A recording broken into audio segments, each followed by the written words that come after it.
Link building. When a website has been linked in the content of other websites, it's like a positive review from the search engine's point of view. It's like vouching for your content enough to be willing to redirect some of their traffic to your website. Link building is still an important factor, and you just need to make sure that they make sense to the users of the website. This can be done by ensuring that your links are useful to the visitors of a website, organically placed, give the user relevant and high-quality content, contain good anchor text.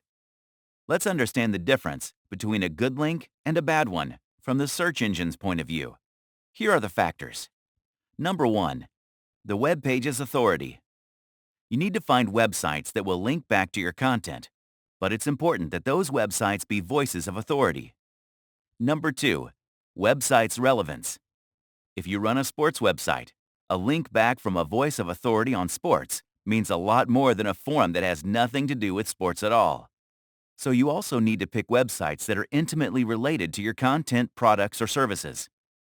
Number 3. The link's position on the page. The location of the link is a really important part of linking. If it's in the sidebar or footer, it doesn't have as much value as something that's in the beginning or middle of the content. Number 4. Editorial placement.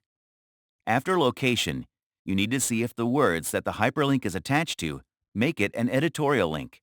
If it is placed such that their visitors get interested in your content, then the link is editorially placed. Number 5. The link's anchor text. This is a new term for you in this book. Anchor text is the part of the link that is clickable. Anchor text in this case. Search engines, especially Google, take the anchor text of a link quite seriously and as a parameter to increase your website's ranking too. Search engines and links. Search engines essentially like to use two types of links to decide the ranking of a website. The first is the type of links that help discover new content, and the second is the kind of links that help the search engine rank a website. This decision is made after the web pages are crawled, and the content on those pages is extracted to be indexed. When the search engine is satisfied because the linking meets the above-mentioned criteria and has the right set of keywords, it's ready to rank the page. As we now know, the decision is not just limited to the content of the page. It looks at the links from the external websites and judges the value of those links to decide the worth of your website. As you manage to get more links from high-value websites, your website's chances of being ranked higher on the search engine results page increase.